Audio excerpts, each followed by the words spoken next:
and meet the challenges in a vast environment that, it doesn't stop at geo. It goes all the way now out to cislunar space. And so I guess what I'm asking for here from NATO is a forward-looking vision on space, rather than just saying, we need to have satellites that plug into our military capabilities.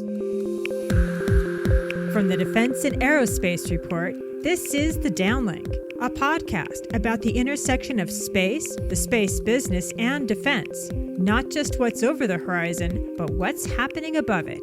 I'm your host, Laura Winter. If there's one thing you can take away from this week's NATO summit, it's that the alliance is paying close attention to the military-industrial base and supply chains of friends and foes. Russia has retooled its national economy to support its war in Ukraine. U.S. and European officials say their intelligence shows that Russia can't realize its territorial ambitions without some serious material and technological help from Iran and North Korea, but most especially from China. And because of that, the alliance is sending a warning to Beijing that if it does not cease the support it's sending to Russia's armaments factories, there will be consequences. In the summit declaration, which is a document agreed to by all 32 NATO allies, it reads, quote, "The PRC cannot enable the largest war in Europe in recent history without this negatively impacting its interests and reputation." For right now, this may be just talk, but that is a doorway to action. And another thing NATO wants is more action on reviving the alliance's defense industrial base and supply chain. That means nations need to spend more treasure. 10 years ago, only 3 NATO allies were spending at least 2% of their GDPs on defense. This year, 23 nations are. That's more than 2/3 of the membership.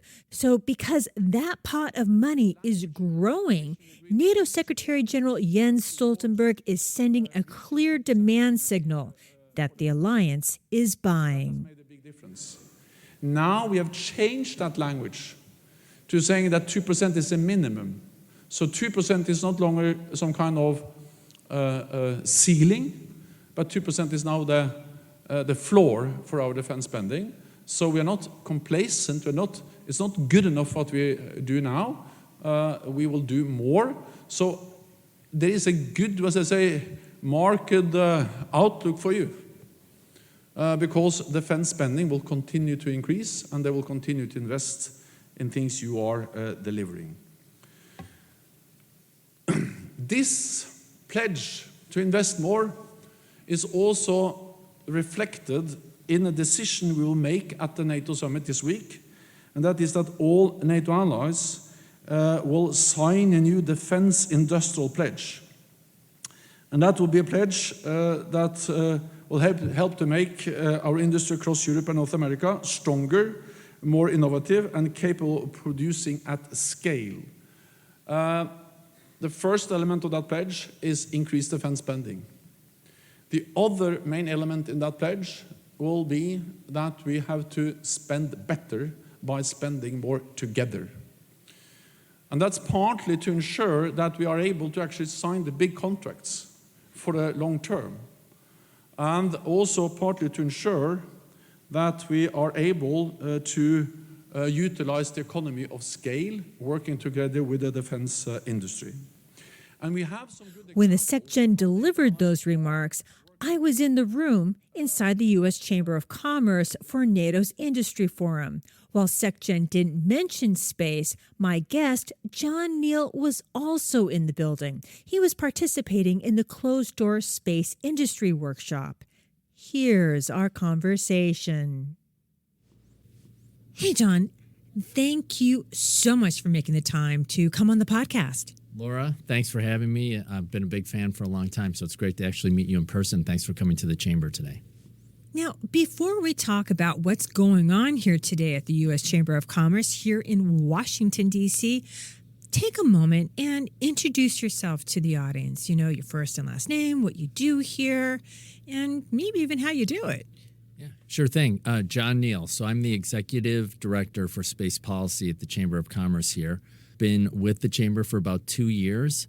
So I manage about relationships with 60, 70 member companies who have, space as their entire business, or, like a big company where space is part of their business. And just like the Chamber, my job really, what I think about is how do we help create the conditions for these companies to build their businesses, grow the space economy, and create good jobs for Americans and citizens around the world. So legislation, regulatory action, all the blocking and tackling from a DC perspective that advocacy organizations do for their members. And one thing I really think about a lot is how do we help companies tell the public, my parents, why space is so important to their lives. And today is pretty special, though, right? Because we have CHODs, or Chiefs of Defense, here today. We've got the NATO Secretary General here today. We've got Jake Sullivan, the National Security Advisor today, Kath Hicks, who's the Deputy Secretary of Defense. This is a really international event. So what role do you play internationally on behalf of U.S. space companies? Yeah. So in addition to all, these important people who are here today, it's actually the first time 75 NATO summits that industry has been invited to participate and provide their views back to NATO members and from a policy perspective. So for the Chamber to host that, I think it's really special for us to help bridge this conversation. I think with all, the events in Ukraine and Europe and the Pacific, I think NATO and countries are recognizing how important the relationships with their industrial base is. Maybe those relationships started to wither over the past 20, 30 years, but you really see NATO today recognizing how important it is to rebuild that relationship with industry. And I think the Chamber, it's really great to be able to play a small role in facilitating these discussions. Oh, you're selling yourself short. Come on, this is the U.S. Chamber of Commerce. This isn't, the Chamber of Commerce in, let's say, the town I grew up in, which was Sierra Madre, California. Okay, I mean, let's be real here. But there were a lot of different activities before the main event began. So why don't we start with what are the outcomes from today, from the various workshops and even the main event for space, for the space industrial base? Yeah. So there was actually, as part of the various different tracks today, there was a discussion group focused on space and NATO's interest in working more closely with the commercial industry partners to build capabilities in space. Because, again, they've seen how space technology and capabilities have really supported Ukraine in its battle, with Russia. So, I think they are going to take some interest in sort of copying what the U.S. has done with its commercial space strategies, both coming out of DoD and the Space Force.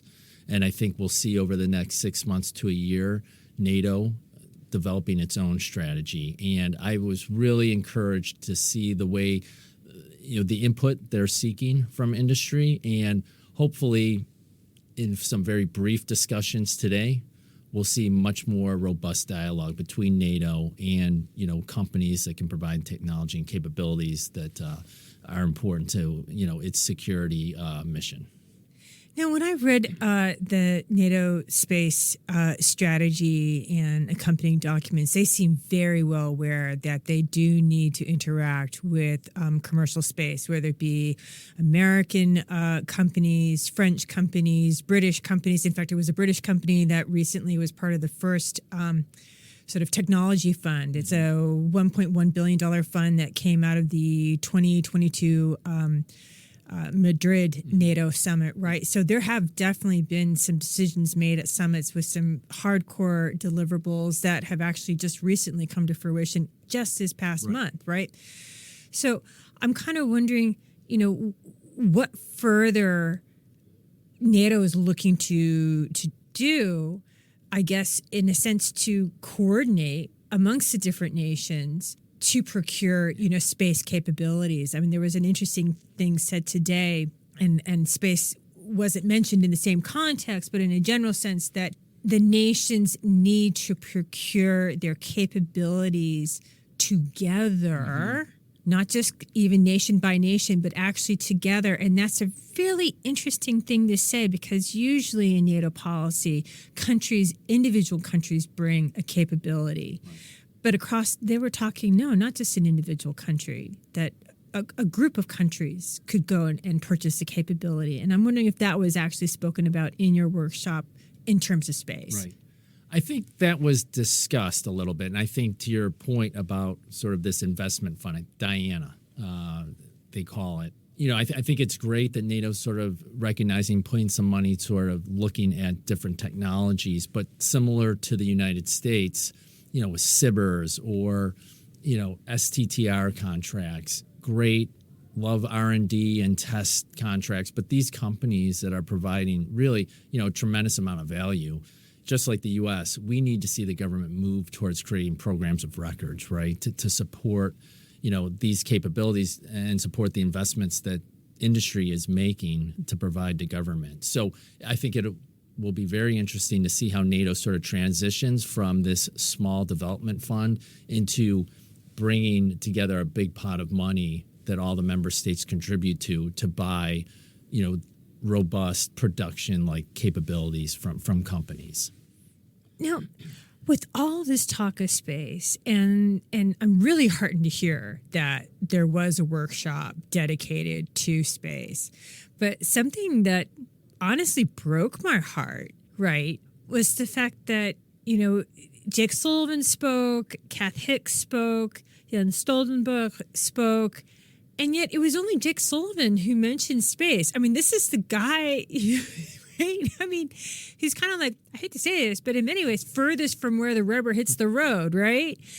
And like, what happened in there? I mean, why wasn't space part of this? Because so much of what the three of them were telling us, the message that they were telling us was that NATO needs to become more interoperable. NATO needs to be able to muster troops at, a drop of a hat and do that at scale, to be able to, move through different domains and coordinate. And none of that is going to happen without space-based assets and space capabilities. And so I have to say, I was kind of taken aback, shocked. Like, where's space, guys? Yeah, no, I guess, just from my background, I wasn't that surprised, to be honest with you, because I think too often space is overlooked because, we launch a satellite and everyone gets excited about watching that launch. But that satellite's deployed, it starts providing, its value, its capabilities, and it gets forgotten. And, whether it's GPS, whether it's SATCOM, really, the EO, right? We see those images on the front page of a major newspaper or, on TV at night. But even then, I'm not really sure that they understand, like, that's a satellite, miles above the earth providing that visual. And so I think that's one of the things we at the Chamber are really trying to impress upon policymakers and, legislators. Without space and these capabilities, our military is not going to be effective. Our security is going to be at risk, and we need to be pushing the value that space provides front and center in front of leadership, both politicians, the public, and industry more and more. And that's one of our main priorities here at the Chamber. Also today in all the various speeches, and quite rightly so, there was a lot of pointing of the finger specifically at Russia, right, for its aggression in Europe. We haven't had a hot war in Europe for some time, and now we do. And Russia has threatened to send up, or we have intelligence that Russia is threatening to send up a anti-satellite weapon that could be a nuclear weapon. That could, project an electromagnetic pulse, making it impossible to use low Earth orbit for a year. And I don't think, radiation just sort of stops. Right. It kind of would go out to medium Earth orbit too. And I'd imagine some stationary orbit assets would also kind of have a tough day or a tough year.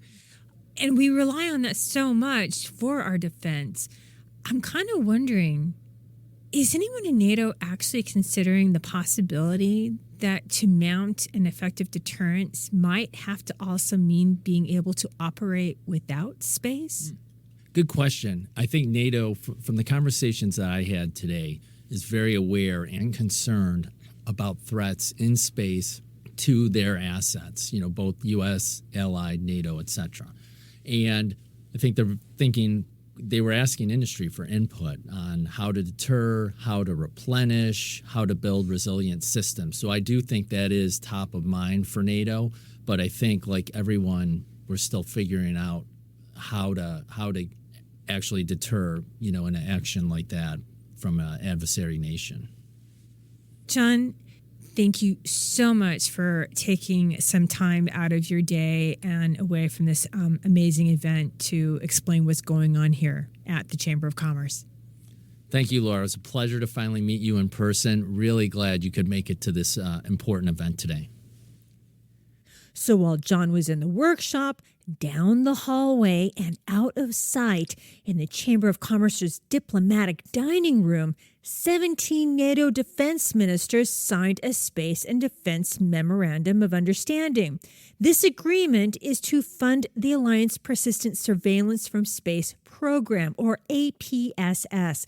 This program started about 17 months ago, and there was an initial investment of roughly $18 million from Luxembourg. Now, at this summit, the 17 NATO allies are agreeing to contribute more than $1 billion to fund the implementation phase. Once operational, the program is supposed to use commercial and national space assets to monitor activities on the ground and at sea. Now, to get a better understanding of what the summit accomplished for collective defense, deterrence, and in space, as well as the reaction of NATO partner nations and the adversaries, we have guests coming to us from 2 NATO partner nations. Malcolm Davis is in Canberra, Australia, and Bruce McClintock is in Tokyo, Japan. Here's our conversation. Hey, Malcolm, Bruce, thank you both so much for making the time to come on the podcast. Oh, it's my pleasure, Laura, as always. Thank you, Laura. Now, before we take a look at what just came out of the NATO summit, let's take a quick minute to do a round of introductions. And Malcolm, why don't you go first? Hi, I'm Dr. Malcolm Davis. I'm a Senior Analyst in Defence Strategy and Capability at the Australian Strategic Policy Institute in Canberra, Australia. And Bruce, what about you? You're in Tokyo, right?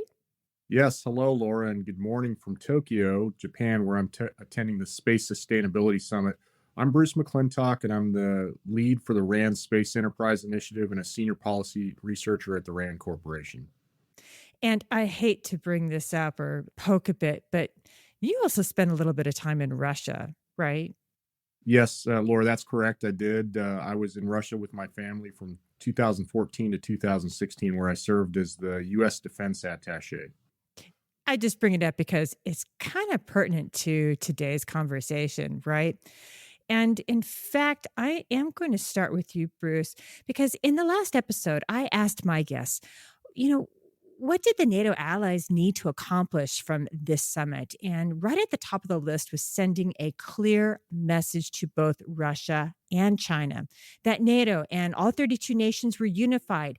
And yet we have Viktor Orban of Hungary paying visits to both Moscow and Beijing just before the summit's opening. So, Bruce, did NATO accomplish sending that message and sending it specifically to the Kremlin? And what messages do you think Russia took away from the summit? So, first of all, we have to acknowledge what you said about President Orban and his interaction with Russia and China. That is very important, and it is complicated for NATO because Ukraine is not part of NATO. So it's support to somebody that is not a NATO member, but it is a complication for the relationship. I personally think that the NATO summit did a good job of reinforcing the solidarity within NATO in support of Ukraine, and specifically by explicitly assigning the roles of logistics and training to NATO for execution in support of Ukraine. So yes, I'm pleased with the message that NATO has sent to Russia, that NATO is committed to supporting Ukraine, and they are now actively taking on specific roles while not directly supporting the fight. And Malcolm, I've got a two-parter along the same lines for you. Because, it was very clear that the NATO allies were focusing not only on what is happening along NATO's eastern border in Ukraine, but also in your neighborhood, in the Indo Pacific region. And in fact, Japan, South Korea, New Zealand, and Australia sent delegations to the summit. So, what did these NATO partner nations take away from it? And then after that, if you could tell me what you think China's reaction has been. Well, the IP4, which are the four states you mentioned, Japan, South Korea, New Zealand, and Australia, all sent delegations. There was a bit of controversy here in Australia because Prime Minister Albanese did not go. He sent Richard Marles, Deputy Prime Minister and the Defence Minister. So there was some controversy about that, and I think that a lot of people were feeling that Albanese had made a mistake in not going. But I think that, we generally saw a NATO alliance that recognizes and understands the importance of the Indo-Pacific region, that understands the connectivity and the linkage between what happens in Europe affects issues and risks in the Indo-Pacific region. And a willingness on the part of NATO to actually think beyond Europe and start thinking about what its role is in the Indo-Pacific region. I think those are all very positive steps to be sort of thinking about in terms of NATO. I think that NATO is recognizing that it has to grow beyond its European Atlantic focus, and that's good. In terms of China, I think China won't be happy, but frankly, we don't create our defense policy to please Beijing. China will clearly push back and usual sort of language in terms of Cold War mentality, zero-sum game, that sort of thing. But we'll ignore that. We recognize the challenge that China poses in the Indo-Pacific region and beyond into Europe in terms of its support for Russia.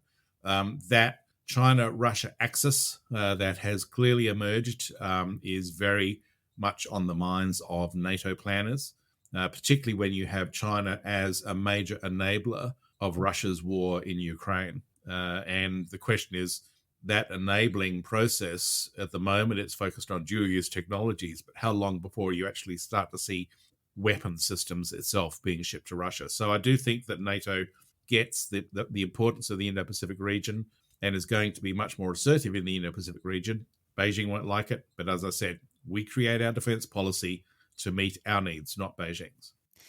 I hear you on Beijing won't like it. In fact, when I took a look at the various headlines coming out of Xinhua, they were pretty hyperbolic.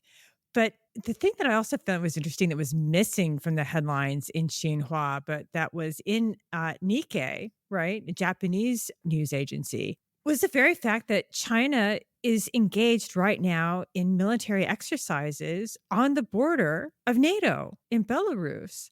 So maybe this is really a question to the both of you. Can anyone actually say that China isn't involved in the European theater? Because, they're certainly not involved in European security because they're not securing it, but they're certainly saying that, they're there and they're willing to be on the border. Oh, look, I think you're right. So they're you go first, Bruce. Okay, great. Thanks, Malcolm. So we're both very excited to talk about this because it is so important. China is clearly involved in Europe writ large and has been for several years, both starting with a diplomatic approach to engagement, visiting, of course, Russia, but then Belarus has been close to China for many years. So these kind of exercises there is really no surprise. But what I would say is that their engagement and support to Russia in Ukraine has moved from surreptitious to overt. And that should be concerning to everybody. And I think the Secretary General pointed that out in his remarks that China is, quote, a decisive enabler of Russia's illegal war against Ukraine, unquote. And I've said for several years now that the best deterrence against China is the unity within the West, not just NATO. NATO is an important aspect of this, but within the West and then our allies in the Pacific against what Russia is doing in Ukraine, because China is paying very, very close attention to how the collective West is responding in Ukraine to see how China, that is, can behave in the future, whether or not the alliance in the West and the Indo-Pacific will stand up against China for the long haul. Yeah, I think Bruce is correct in the sense that takes me back to March 2022, 1 month after, or a few days after Russia invaded Ukraine. Putin goes to Beijing, has a meeting with Xi Jinping. They declare their unlimited partnership. And as Putin is leaving to go back to Moscow, Xi says to Putin, we are about to see changes in the world that have not happened in a century. To me, what that suggests is that this unlimited partnership is very much real. It's not a marriage of convenience, as many prior to that meeting were content to claim. It is actually an important axis of authoritarian powers that is challenging Western liberal democracies across the globe, and that includes in Europe. So you are seeing China as an active, overt actor in Europe in a fairly malevolent sort of way in terms of undertaking not only the supply of weapons or the supply of military-related technologies to Russia, but also undertaking disinformation, cyber infiltration, influence operations, all the sorts of things that are characteristic of Chinese conception of struggle. So the Chinese don't have this perception of peace versus war. They have struggle, which is a spectrum of operations, used to be called unrestricted warfare. And I think that's what we're seeing now as part of this broader coalition or broader axis of authoritarian states that are acting against Western democracies. And I just wanted to bring something up as part of this, that, Asia is not, standing by. I mean, Far East Asia, the Indo-Pacific, your neighborhood. I mean, as this has all been going on, right, at the same time as the NATO summit, I mean, Japan also sent a delegation to the Philippines and signed a really interesting accord treaty. I'm not really sure what the legal term is for what they signed, but essentially it allows Japanese soldiers to be on Philippine territory. And this has not happened since, ever, because they didn't go to the Philippines because they were invited in World War II. But it's the first time that, Japanese soldiers are invited to be in the Philippines. I mean, that's a big deal, no? Yeah, absolutely. It is obviously important. It's a reciprocal access agreement. So you now have Japan able to deploy forces down into the Philippines, and you've got to look at the geostrategy of the region to understand the importance of this. A lot of Japan's trade goes through the South China Sea. The Chinese are challenging control of the South China Sea, particularly against the Philippines. It makes absolute sense for Japan to be able to operate from the Philippines into the South China Sea. We're likely to be doing the same thing in Australia. So we will be seeking the same sort of access for Australian forces operating from the Philippines. And there's even been discussion as in terms of one possibility of increasing our naval presence is to actually forward base a frigate out of the Philippines. So, these are all responses to try and deter China from undertaking the use of force in the South China Sea and against Taiwan or against Japan. A recognition that the United States' Indo-Pacific allies have to burden share to a greater degree, which means we have to do more than we've done in the past. We have to actually be prepared to take it to the next step in terms of supporting the US and supporting each other, building networks between the hubs in the hub and spoke system. I think that's where we're heading in this regard. Yeah, and I'll add real quick, yes, incredibly important defense pact between Japan and the Philippines, and Malcolm reflected the role of other allies and countries in the region. And I'll just highlight for Japan, it was just a couple of years ago that they really dramatically increased their defense spending by 26%. And it's just continued to grow. So, in addition to this defense pact that you mentioned, they are taking very seriously their own defense and being part of an alliance within the region to push back on China's unrestricted activities and behavior. So I really am so lucky to have you both here because not only are you both Russia and China defense experts, you both also focus on space. And yes, I know everyone out there listening to this is probably thinking, when are they going to talk about space? But from this summit, there were a few significant outcomes, right? First, there was the Memorandum of Understanding signed by 17 nations to contribute more than $1 billion to leverage commercial and national space assets for the Alliance Persistent Surveillance from Space, or APSS program. It's a virtual constellation of current and future government space assets. Right. It's kind of confusing, to be honest, but it's a pooling of resources, both capital and hard assets and know how. And then, second, China was called out for its activities in the space domain. The summit declaration itself said the allies are concerned about China's capabilities and activities, which is kind of code for we see you and we see what you're doing. So I have to ask, coming out of the summit, what's the most important development for the space domain, and what do you think was missing? Look, I think that everything you pointed out there was really important. That satellite surveillance capability memorandum of understanding was really crucial, and I think it's going to be very good for Australia because potentially we could buy into that, and it would help kickstart things here in Australia in terms of our space surveillance capability, which has kind of been languishing in the bureaucratic weeds for some years now and has not been making much progress. So I think that's positive. I think the statement on China's space activities is also vital. And here I point specifically to their counter space capabilities. That's what everyone is concerned about. We're not so concerned about the fact that they've got satellites, although, that obviously enhances their military capabilities.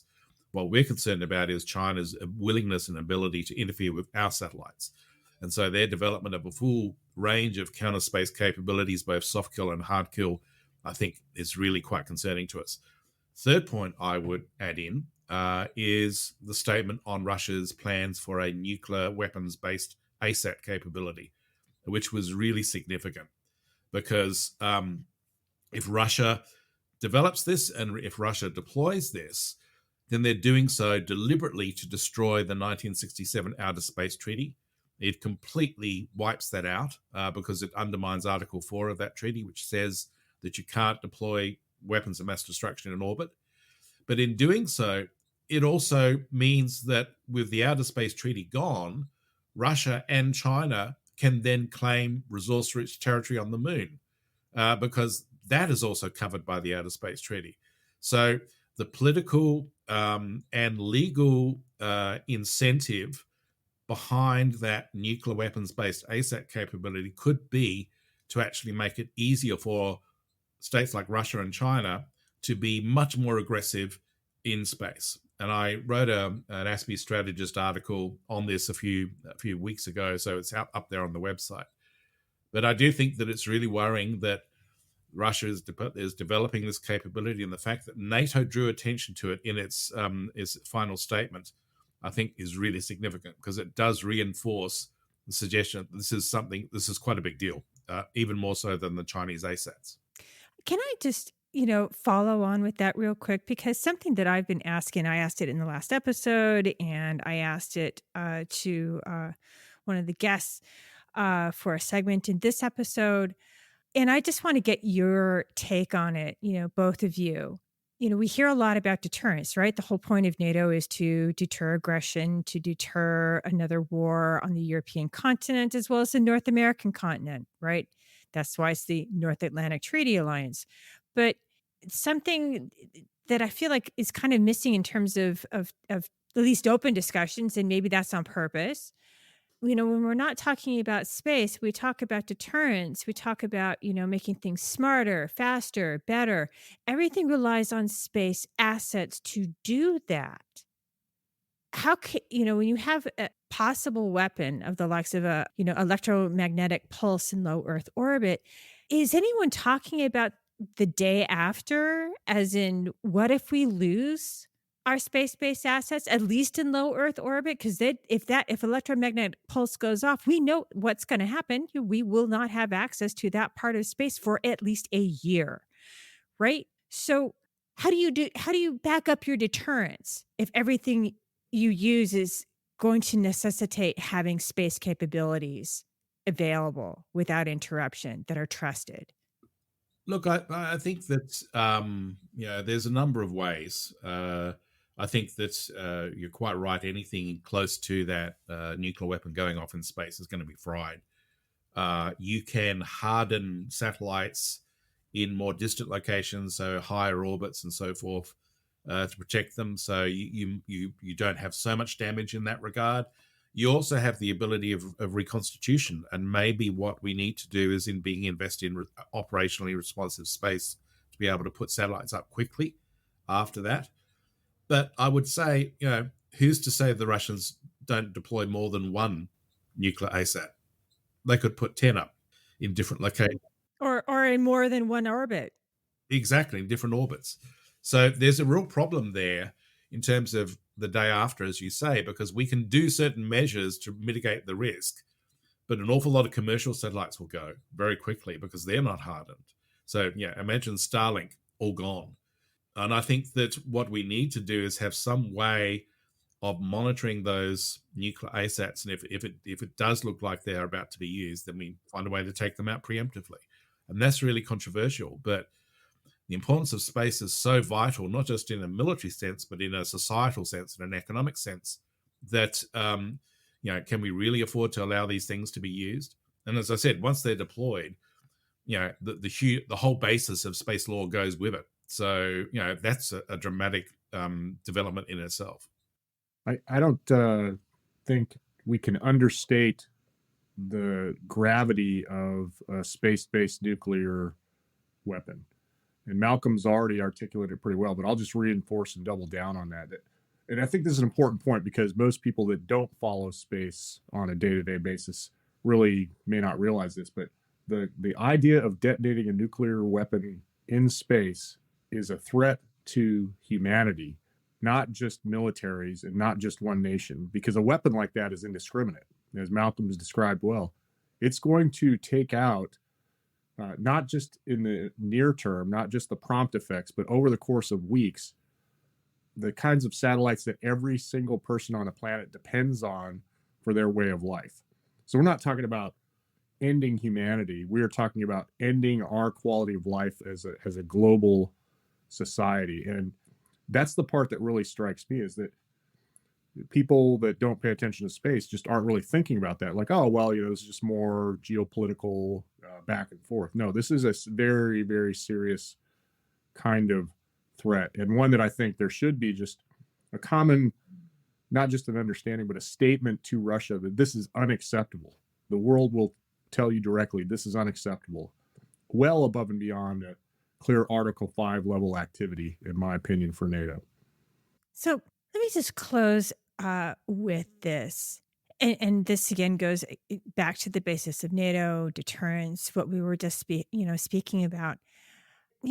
I attended one of these events at the U.S. Chamber of Commerce and was there in the room with Jens Stoltenberg. And I've been watching the other events and reviewing the different statements, et cetera, that the Secretary General has been making. And the thing that has been missing for me, and maybe I missed it, I don't think I did, but he never used the word space. Unless it was connected to cyberspace, right? But nothing beyond the Kármán line.